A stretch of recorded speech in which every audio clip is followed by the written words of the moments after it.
Hello बच्चों, digital परीक्षा में आप सबका स्वागत है। आज हम आप सबके लिए त्रिकोणमिति के अंतर्गत त्रिकोणमितीय अनुपात लेकर आए हैं। आज हम इसको देखेंगे और सीखेंगे कि त्रिकोणमितीय अनुपात कितने होते हैं और कैसे इन्हें निकालते हैं। त्रिकोणमितीय अनुपात यानी इंग्लिश में कहते हैं ट्रिग्नोमेट्रिकल रेशियो, त्रिकोणमितीय अनुपात। त्रिकोणमितीय अनुपात आपको बता दें कि 6 होते हैं, उन्हें हम निकालेंगे। मैंने बताया था कि समकोण त्रिभुज के अंतर्गत हम लोग पढ़ेंगे त्रिकोणमितीय अनुपात। समकोण त्रिभुज पाइथागोरस प्रमेय भी बताया था मैंने पिछली वीडियो में, पाइथागोरस प्रमेय का सूत्र भी बताए थे। और त्रिकोणमितीय अनुपात के अंतर्गत हम लोग जब पढ़ेंगे तो पाइथागोरस प्रमेय का ही यूज होगा। पाइथागोरस प्रमेय जो है, मैंने बताया था कि आधार का वर्ग प्लस लंब का वर्ग और बराबर कर्ण का वर्ग, यानी कर्ण के वर्ग के बराबर अन्य दो भुजाओं के वर्ग का योग, यानी कर्ण का जो वर्ग है अन्य दो भुजाओं के वर्ग के बराबर होता है।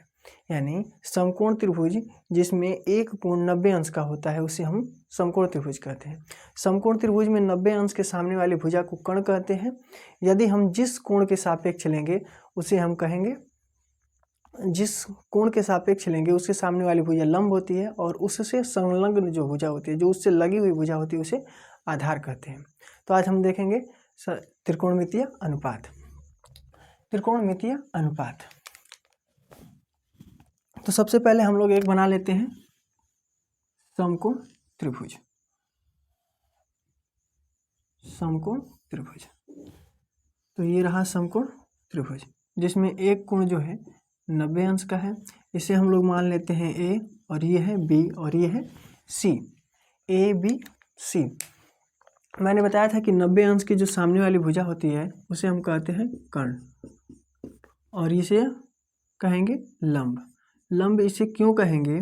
क्योंकि हम इसके जो सामने का जो कोण है ये ए के सापेक्ष लेंगे, यानी इसको हम थीटा मानते हैं, तो ये वाली भुजा लंब कहलाएगी और इससे लगने वाली भुजा आधार कहलाएगी। आधार, इसका जो नाम होता है परपेंडिकुलर, इंग्लिश में कहते हैं, इसको कहते हैं बेस और इसको कहते हैं हाइपोटेनियस। हाइपोटेनियस। अब हम लोग देखेंगे कि इसमें जो अनुपात इसके अंतर्गत, तो मैंने बताया था पाइथागोरस प्रमेय और अभी बताया, आप लोग ध्यान दीजिए कि कर्ण के वर्ग के बराबर अन्य दो भुजाओं का वर्ग होता है। यानी दो जो भुजाएं हैं लंब और आधार, इन दोनों के वर्ग के योग के बराबर कर्ण का वर्ग होता है। किस त्रिभुज में? तो समकोण त्रिभुज में। समकोण त्रिभुज के अंतर्गत जो हम लोग इसका परिभाषा देखेंगे त्रिकोणमितीय अनुपात का, तो त्रिकोणमितीय अनुपात में आप हमारे साथ दोहराइएगा ताकि आपको बेहतर याद हो जाए। किसी समकोण त्रिभुज, ध्यान से सुनिए, किसी समकोण त्रिभुज की तीन भुजाओं में से अन्य दो भुजाओं का, तीन भुजाओं में से किन्हीं दो भुजाओं के परस्पर अनुपात को ही त्रिकोणमितीय अनुपात कहते हैं। फिर से एक बार दोहराइए, किसी समकोण त्रिभुज के तीन भुजाओं में से किन्हीं दो भुजाओं का परस्पर संबंध यानी अनुपात जो होता है उसे ही हम लोग कहते हैं त्रिकोणमितीय अनुपात। तो इसमें देखेंगे कि इसमें जो है साइन थीटा, मैंने बताया था कि 6 अनुपात होते हैं, साइन, कॉस, टेन, कॉट, सेक, कॉसेक। इनको देखेंगे कि इनमें जो इनका सूत्र होता है कैसे निकालते हैं। तो सबसे पहले निकालेंगे साइन थीटा के अंतर्गत। तो सबसे पहले इसमें हमें ध्यान देना है कि मैंने बताया था कि जो 6 अनुपात होते हैं समकोण त्रिभुज के अंतर्गत, तो समकोण त्रिभुज में सबसे पहले इसका अनुपात निकालेंगे, क्योंकि हमने अभी बताया कि यानी समकोण त्रिभुज के तीन भुजाओं में से किन्हीं दो भुजाओं का अनुपात ही त्रिकोणमितीय अनुपात कहलाता है। तो सबसे पहले लेंगे, क्योंकि हमने इसे थीटा माना, तो ये लंब के सामने लंब, ये जो है लंब को, उसके बाद कर्ण, तो अनुपात लेंगे लंब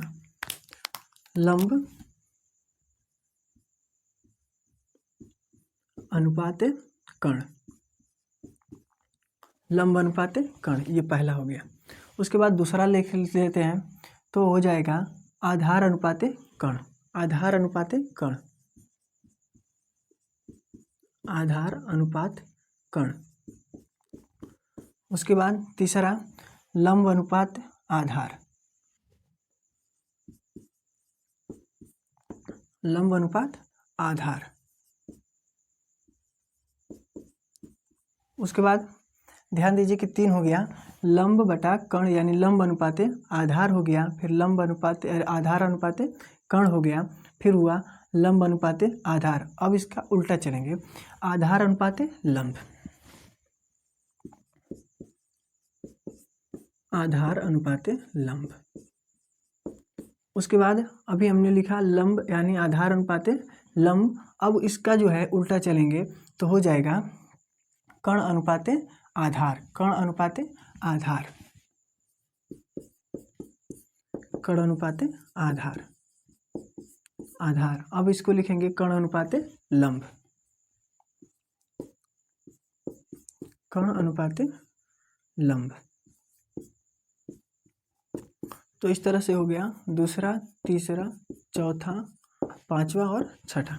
अब इसमें से ध्यान दीजिए, आप लोग मिलाइए कि इसके अलावा भी कुछ बन रहा है, नहीं बनेगा, क्योंकि जो त्रिकोणमितीय अनुपात है 6 से अधिक नहीं होता है। क्योंकि इसका जब भी अनुपात निकालेंगे तो परिभाषा कह रहा है कि समकोण त्रिभुज में 3 भुजाओं में से किन्हीं 2 भुजाओं का अनुपात, यानी किन्हीं 2 भुजाओं का अनुपात ही त्रिकोणमितीय अनुपात कहलाता है। तो हम लोगों ने 2-2 करके जोड़ा बना के ले लिया, तो इसमें से 6 बने। तो इसको शॉर्टकट में कहा जाता है साइन, इसका जो शॉर्ट नेम है साइन। उसके बाद कॉस, इसको कहते हैं टेन, इसको कहते हैं कॉट, और ये होता है सेक, और इसे कहते हैं कॉसेक, कॉसेक। तो जो ये अनुपात है इसी को कहते हैं साइन, यानी लंब अनुपाते कर्ण को कहते हैं साइन, आधार अनुपाते कर्ण को कहते हैं कॉस, और लंब अनुपाते आधार को कहते हैं टेन, आधार अनुपाते लंब को कहते हैं कॉट, और कर्ण अनुपाते आधार को कहते हैं सेक, कर्ण अनुपाते लंब को कहते हैं कॉसेक। तो मैंने बताया था पिछली वीडियो में कि यही 6 अनुपातों के बारे में पढ़ेंगे। तो हम लोगों ने देखा कि जो 6 अनुपात होते हैं कौन कौन से होते हैं। तो ध्यान रखिएगा, सबसे महत्वपूर्ण है इसकी परिभाषा। यदि परिभाषा याद हो जाती है तो आपको त्रिकोणमितीय अनुपात निकालने आ जाएगा। मैंने आप सबको याद तो करा ही दिया होगा, ताकि आप लोग को याद हो जाना चाहिए। मैंने 2-3 बार परिभाषा आप सबको बता दिया। अब इसमें से ध्यान देना है, एक सूत्र मैं बता देता हूँ आपको कि इसका जो आसानी से याद करने का जो सूत्र है, लाल बटा कक्का, LAL, KA, लाल बटा कक्का। जैसे लंब बटा कर्ण, यानी लंब अनुपाते कर्ण, आधार अनुपाते कर्ण, लंब अनुपाते आधार। फिर इसका उल्टा जब जाएंगे तो आधार अनुपाते लंब, कर्ण अनुपाते आधार, और कर्ण अनुपाते लंब। तो इस तरह से इसको याद कर सकते हैं। ये जो है ये शॉर्टकट याद करने के लिए ट्रिक है। तो इसमें हम लोगों ने देख लिया कि लंब और साइन। अब मैं आपको निकाल के दिखाता हूँ। जैसे हम इस भुजा का मान जो है नाम रख लेते हैं। इस भुजा को कह देते हैं A, इसको रख लेते हैं B, इसको रख लेते हैं, इसको C रख लेते हैं, और इसको B रख लेते हैं, ABC। तो इसमें ध्यान देना है कि जो भी इसका अनुपात निकालेंगे, तो ये सारा तो आप लोग नोट कर लीजिए, उसके बाद देखते हैं इसको। अब ध्यान दीजिए, लंब का जो है इसमें देखेंगे तो भुजा लंब कौन है, BC लंब है। अनुपात यानी कर्ण क्या है इसका, जो कर्ण AC, तो लिखेंगे AC। अब यहाँ ध्यान देना है कि इसका जो अनुपात है BC बटा AC, यानी लंब अनुपाते कर्ण, और BC जो है साइन इसको कहेंगे, और साइन यानी BC बटा AC। तो BC का जो मान है A है, A, और इसका AC का जो मान है यानी AC का जो मान है वह है C। तो जो इसका अनुपात होगा इन दोनों भुजाओं का A/C, यानी लंब बटा कर्ण जिसे कहते हैं साइन, उसे हम उसका जो अनुपात है A/C। इसी प्रकार सबका निकालेंगे तो ध्यान दीजिए कि लंब आधार जो है, आधार अनुपाते कर्ण, इसे कहते हैं कॉस। इसका ध्यान दीजिए कि आधार क्या है इसमें, ए बी, और ए बी का मान कितना है, भुजा का जो मान दिया है बी दिया है, तो यहाँ पर हम लेंगे बी। अब उसके बाद ध्यान दीजिए कि इसमें कर्ण क्या है, ए सी है, ए सी को कहते हैं, ए सी जो है यानी आधार और अनुपातिक कर्ण को कॉस कहते हैं, और इसमें जो इसकी भुजा है ए सी, इसे हम क्या कहेंगे, सी। तो इसका जो अनुपात हो गया b/c। अब ध्यान दीजिए, इसी प्रकार tan cot sec cosec का आप लोग निकालिएगा, और निकाल कर हमें कमेंट बॉक्स में कमेंट करके जरूर बताइएगा। अब ध्यान देना है कि अब इन भुजाओं का अगर हम कोई मान रख लेते हैं, और मान रखने के बाद हम इसका अनुपात निकालेंगे, तो कैसे निकालेंगे, आइए हम आप सबको दिखाते हैं। नोट कर लीजिए पहले आप लोग, उसके बाद बताता हूँ मैं। तो आप लोग नोट कर चुके होंगे, अब हम इसे मिटा देते हैं।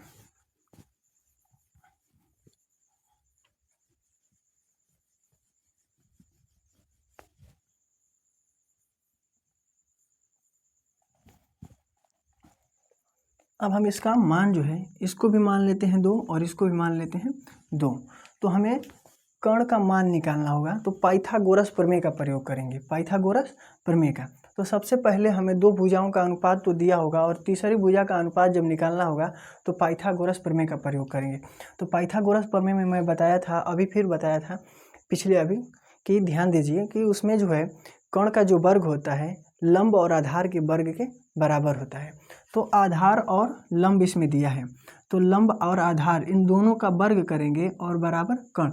तो ए और बी, ए बी का वर्ग, ए बी क्या है, आधार है, और ये क्या है, बी सी लंब है, तो प्लस बी सी का वर्ग और बराबर ए सी का वर्ग, क्योंकि ये तो लंब है, ये आधार है, और ये कर्ण, क्योंकि हम ए के सापेक्ष लेंगे तो ये सामने वाली भुजा लंब हो जाएगी, और इसी के संलग्न भुजा जो होती है उसे हम कहते हैं आधार, और 90 अंश के सामने वाली ठीक भुजा को कहते हैं कर्ण। तो ये हो जाएगी ए सी का वर्ग। अब ध्यान देना है कि इसमें जो है ए बी का जो मान है 2 का वर्ग प्लस ये भी 2 का वर्ग, और ये हो जाएगा आपका ए सी। अब इसमें जो है इसका मान 2 का वर्ग 4 प्लस 2 का वर्ग 4 बराबर ये हो जाएगा ए सी का वर्ग। ध्यान दीजिएगा ये ए सी का वर्ग है। अब यहाँ इन दोनों को जोड़ेंगे तो 8 और 8 बराबर ए सी का वर्ग। और ये ध्यान देना है, सबसे महत्वपूर्ण बात है कि जब भी हम वर्ग को पक्षांतर करते हैं, यदि घात के रूप में है तो वो कर्णी में आ जाता है, कर्णी हो जाता है। यदि कर्णी है उसे पक्षांतर करेंगे तो वह वर्ग यानी घात के रूप में लगता है। तो हम यहाँ से इसको पक्षांतर करेंगे तो ए सी बराबर ये कर्णी में हो जाएगा 8, और 8 का वर्गमूल यदि 8 को बाहर निकालते हैं तो ए सी, और इसको पहले गुणनखंड करेंगे। तो सबसे पहले 2 गुणे 2 गुणे 2 यानी 2 दूना 4 दूना 8। अब यहाँ ध्यान देना है कि जब भी वर्ग होता है तो जोड़ा के रूप में, तो जोड़ा के रूप में होगा तो उसे हम बाहर निकाल देंगे। तो 2 को बाहर निकालेंगे और 2 अंदर हो जाएगा, ए सी यानी ये कितना हो जाएगा 2 अंडर रूट 2 यानी 2 करने में 2। तो ए सी का जो मान है वो 2 करने में 2 आ गया, तो ये हो गया 2 करने में 2। अब इस तरह से हमें मान तो पता चल गया इन तीनों का, आधार का भी, लंब का भी और कर्ण का भी। अब हमें साइन का मान निकालना है, साइन का मान। तो साइन का मान निकालने के लिए हमें याद होना चाहिए उसका अनुपात। साइन को अनुपात, जो साइन का अनुपात होता है क्या होता है, तो साइन का जो अनुपात होता है लंब बटा कर्ण यानी लंब अनुपाते कर्ण।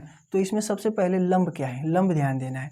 तो लंब जो हमारा है बी सी, क्यों लंब है, क्योंकि ए के सापेक्ष रखे हैं, ए के सापेक्ष कोण रखेंगे जैसे, उसके सामने वाली भुजा को ही हम कहेंगे लंब।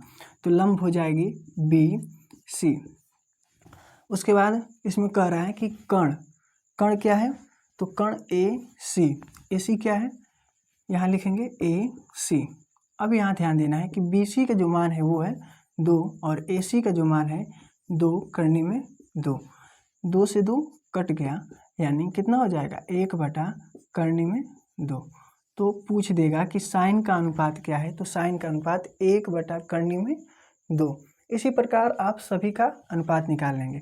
जैसे हम लोग निकालते हैं टेन थीटा का, यानी टेन का मान निकालते हैं। तो जैसे ही निकालेंगे इसका, तो ध्यान देना है सबसे पहले अनुपात क्या है, लंब अनुपाते आधार। तो लंब इसमें क्या है, लंब हमारा है BC, लिखेंगे BC, और आधार इसका क्या है AB, तो लिखेंगे AB। तो BC का जो मान है 2 है और आधार का भी मान 2 है, तो इस प्रकार ये कटेगा तो कितना आएगा 1, यानी tan का मान कितना आ गया 1। इसी प्रकार sin का जो मान था 1/2, यानी इसका ये भी अनुपात है और इसका अनुपात 1/1 आएगा। इसे हम कह सकते हैं 1/1, या लिख सकते हैं केवल 1। तो इस तरह से हम लोगों ने इस वीडियो में त्रिकोणमितीय अनुपात को देखा। त्रिकोणमिति एक बहुत ही महत्वपूर्ण चैप्टर है जो बहुत ही काम लायक है, क्योंकि ये जो है चैप्टर वो इंजीनियरिंग में भी, खगोलविद में, मैंने पिछली वीडियो में आप सभी को त्रिकोणमिति का एक परिचय बताया। इसमें हम लोगों ने सीखा त्रिकोणमितीय अनुपात, ट्रिग्नोमेट्रिकल रेशियो। मैंने आप सभी को परिभाषा भी बताया कि त्रिकोणमितीय अनुपात का परिभाषा क्या है, किसी समकोण त्रिभुज की 3 भुजाओं में से किसी समकोण त्रिभुज के 3 भुजाओं में से किन्हीं 2 भुजाओं के परस्पर अनुपात को ही त्रिकोणमितीय अनुपात कहते हैं। तो आप लोग इसको ध्यान रखें, ताकि यह इतना महत्वपूर्ण है कि जब तक हमें परिभाषा नहीं याद होगा तब तक हमें ये समकोण त्रिभुज के अंतर्गत ये जो अनुपात है त्रिकोणमितीय अनुपात नहीं निकालना आएगा। तो मुझे विश्वास है कि इस वीडियो को देखने के बाद आपको त्रिकोणमितीय अनुपात बेहतर तरह से याद हो जाएगा, और याद हो भी गया होगा। और यदि आप हमारे चैनल पर नए हैं तो चैनल को सब्सक्राइब करें, लाइक करें, कमेंट करें और अधिक से अधिक शेयर करें। मिलते हैं ऐसे ही अगली वीडियो में त्रिकोणमितीय अनुपात के साथ।